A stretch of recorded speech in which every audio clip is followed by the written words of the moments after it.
United States is a nation of many stories. These are but a few of them.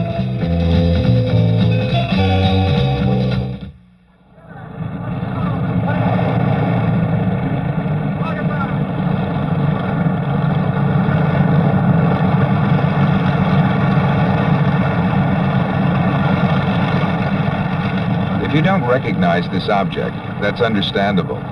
Not many people in the world today have ever seen one in person, much less ridden inside one. This is an airship, a blimp, a lighter-than-air craft that is engine-driven and steerable. Blimps are a link to the colorful past of aviation, when very large experimental craft were built and flown.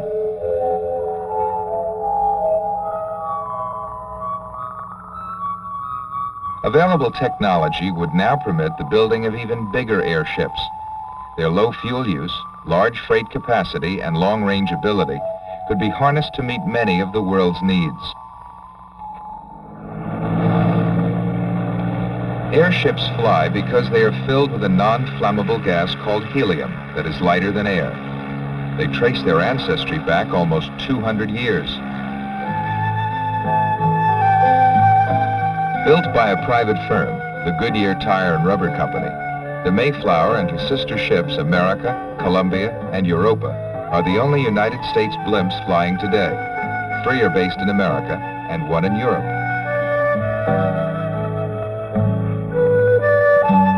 They are often used as camera platforms to televise sporting events. But their entertainment value gives only a hint of the airship's true potential. In a world concerned with energy conservation, pollution, land use, and economy of transport, here is a vehicle made to order. Using nuclear power, airships could have unlimited range and handle cargoes bigger than the largest transport plane now flying. The size and shape of airships to come would vary according to purpose. They would be used as platforms for scientific study, recreational vehicles for luxury travel, goodwill ships ferrying relief supplies, or acting as flying hospitals in disaster areas. Experts say future cargo airships could have a potential 1/2 million kilo capacity and a range of 16,000 kilometers. Other dirigibles could help develop food sources of countries whose fertile land is otherwise inaccessible, carrying in men and machinery, carrying out crops.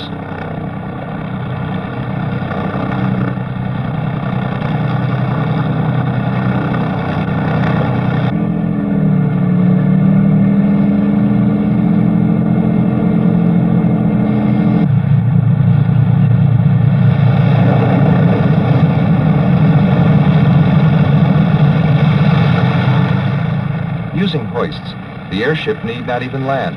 But if it did, only a small clearing, a portable mooring mast, and an easily trained ground crew would be required.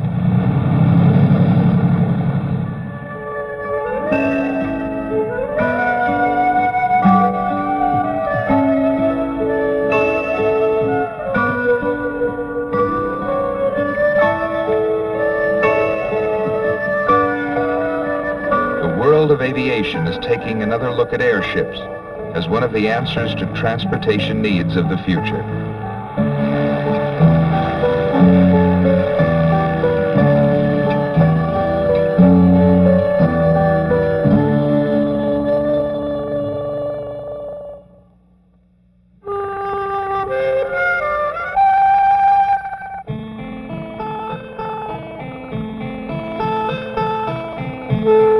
The year, 1776. The town, Williamsburg, in the Commonwealth called Virginia.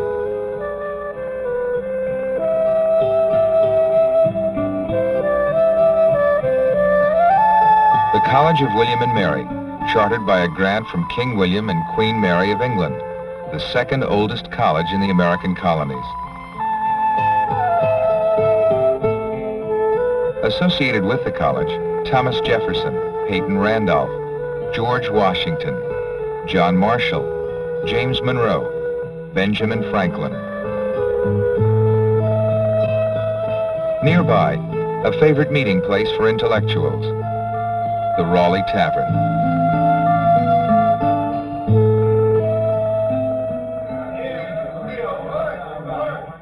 Here, 5 William and Mary students formed the first Greek letter fraternity in the colonies, Phi Beta Kappa.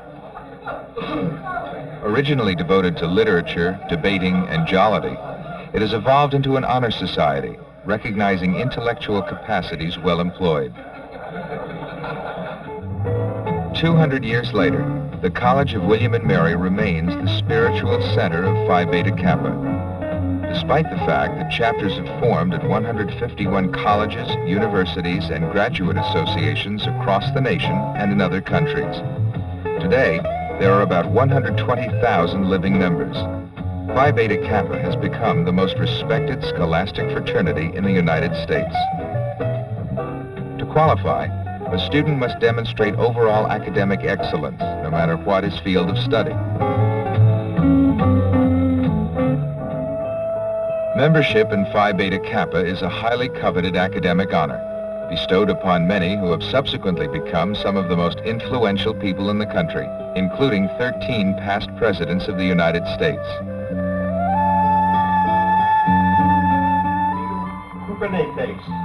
Meaning the love or quest of wisdom, the guide or inspiration of life. The Greek word kubernetes, the prototype of the Latin word gubernator. To swear on the holy evangelists of Almighty God. To swear on the holy evangelists of Almighty God. As calling the Supreme Being to attest this my oath. As calling the Supreme Being to attest this my oath.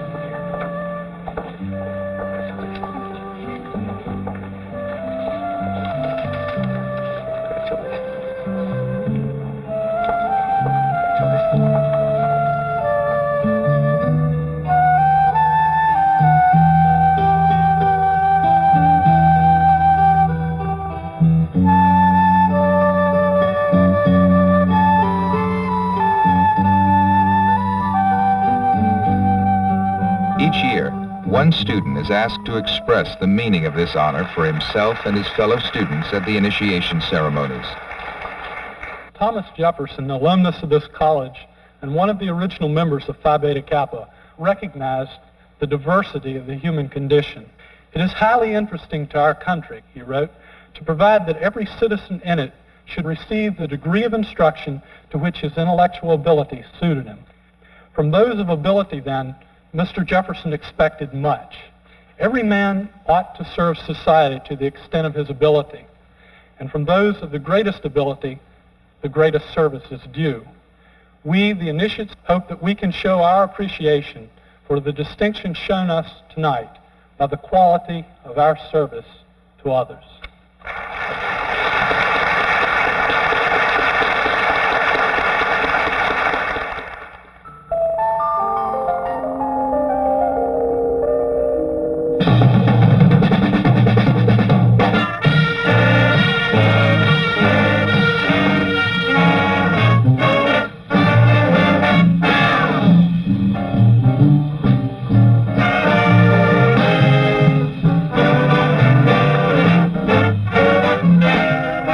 This is a rehearsal of a different kind of high school band. It is not a marching band, but a swing band, playing the sounds of the 40s. There are 30,000 teenage jazz groups performing in America today. The Babylon All-Stars come from the various school districts of the town of Babylon, New York.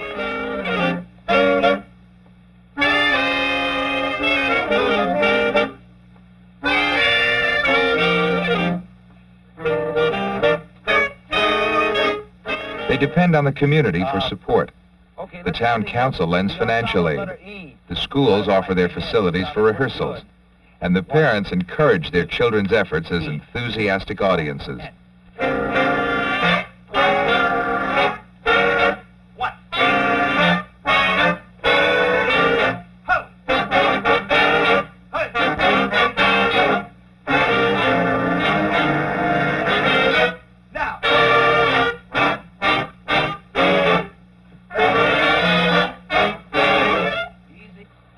All right, here we go. But it is the teachers who make the real difference. They are professional musicians themselves. They played with the big bands. It is their feeling for this music of Count Basie, Benny Goodman, Glenn Miller, Tommy and Jimmy Dorsey, and their desire to pass on these sounds that is the great inspiration for the All-Stars.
These 16-year-olds perform the year-round at hospitals, country clubs, and schools.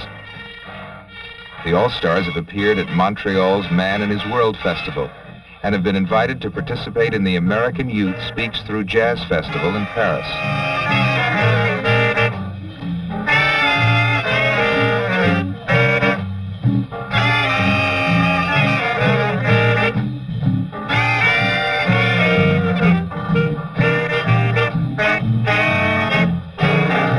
Today, all over the nation, musicians of a younger generation are rediscovering familiar sounds, and like the Babylon All-Stars, are helping to keep alive an American art form, jazz.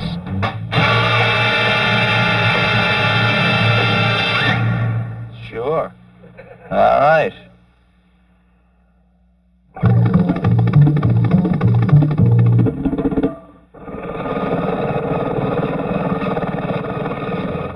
Searching for new energy, the United States is turning to its continental shelf. Of the 18,000 oil rigs in the Gulf of Mexico, Mariner 2 is the farthest out and drilling in the deepest water, 200 meters.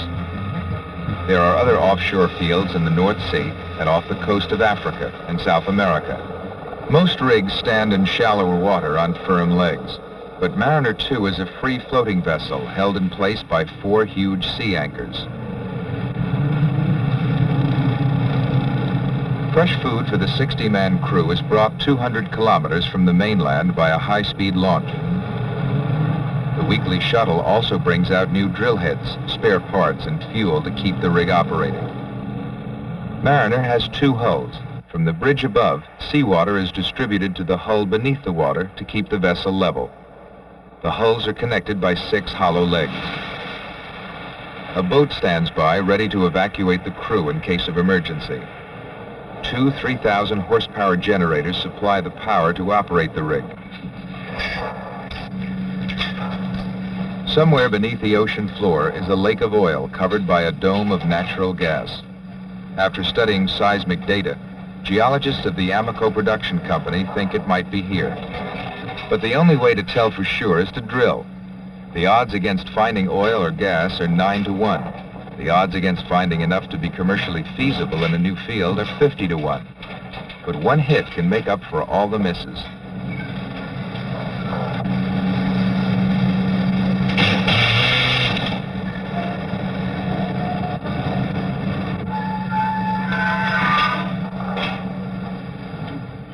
When the drill bit is worn, there is nothing to do but pull out the pipe, which can be as much as 6 kilometers long.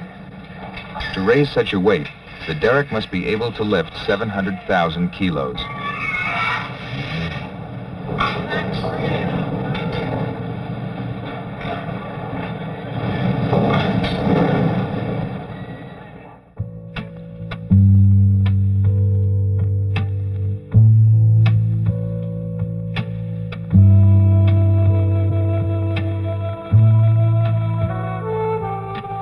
The crews work in 2 12-hour shifts, 7 days on, 7 days off.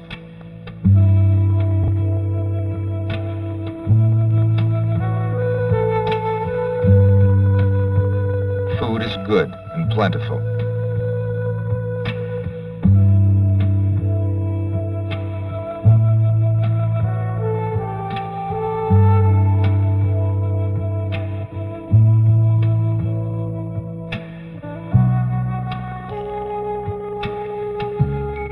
For the 7 days they are aboard, Mariner 2 is home away from home.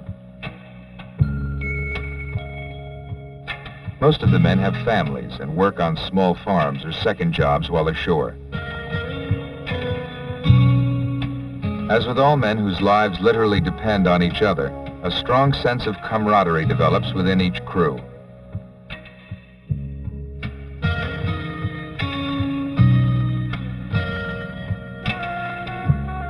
And like sailors, soldiers, and lumberjacks, they enjoy swapping tales of past adventures before retiring to the next day's tasks.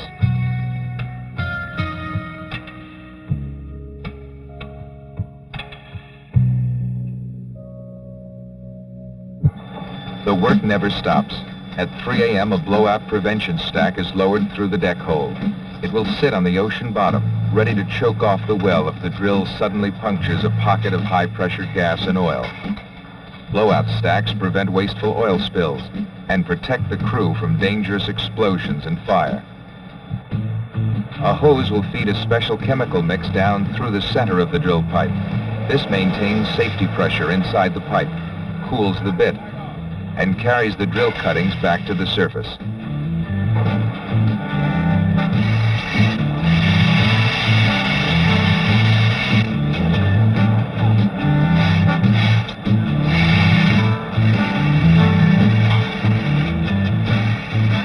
Exploration at sea requires a much more sophisticated technology and is 7 times more expensive than exploration on land.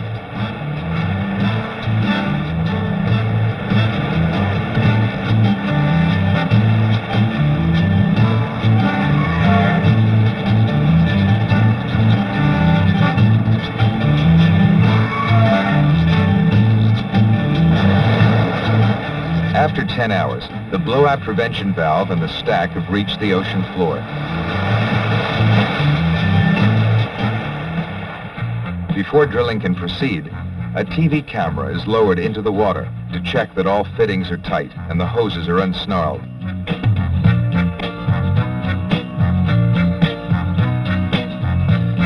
Everything looks fine. While one crew returns to the mainland for a well-deserved rest, another continues to drill. With a smile from Lady Luck, they will hit gas and oil that will be sent to the mainland through a network of underwater pipes, feeding the lifeblood of new energy to a growing economy.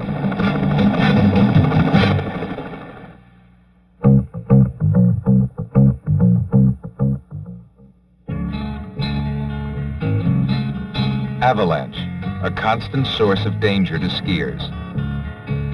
Darwin Stoneman and 13 other professional ski patrolmen must maintain safe ski and travel conditions in Little Cottonwood Canyon.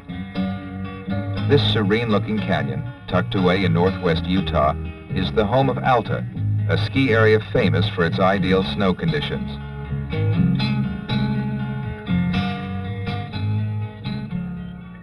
This morning, Stoneman and 2 other patrolmen are going up the mountain before the ski area opens.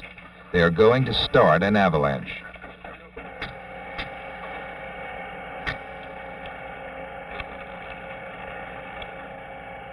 Practicing modern avalanche control techniques, they plan to initiate small slides before snow accumulates into a major avalanche danger. Such control work is vital, since it only takes the weight of a skier or a sudden shift in temperature to trigger a huge slide. During most winters, the patrolmen here see more than 15 meters of snowfall.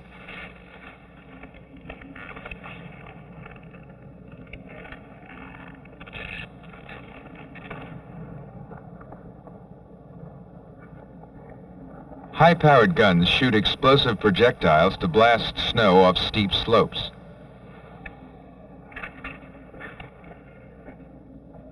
Often the crew must endure blizzard conditions with zero visibility and fire blind using predetermined coordinates to find their target.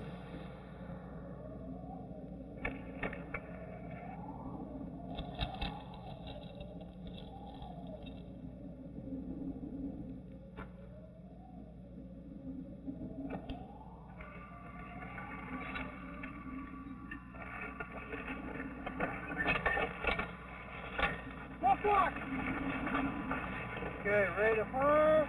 Fire.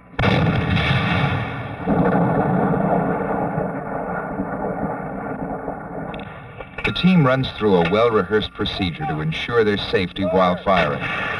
After a heavy snowfall, the gun crew shoots as many as 50 rounds before their job is done.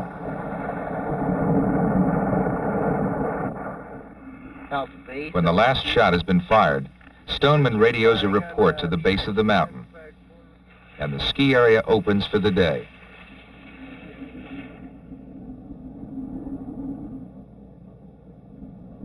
The patrolmen break up into teams of 2 and inspect remote parts of the ski area for remaining avalanche danger. Each carries an electronic transmitter. These specially designed devices emit a constant signal to help locate a patrolman should he be buried in an avalanche.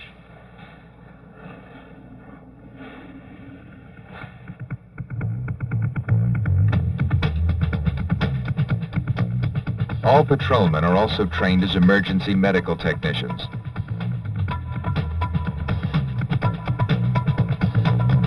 This skier has possibly broken his leg. Once he has been made comfortable, he is quickly taken down the mountain, where transportation to a nearby medical clinic awaits.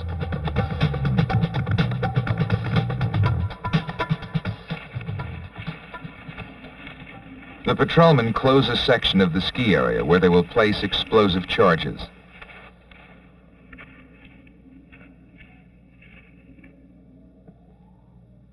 Hand charges are often the preferred tool for avalanche control, since they can be more precisely placed.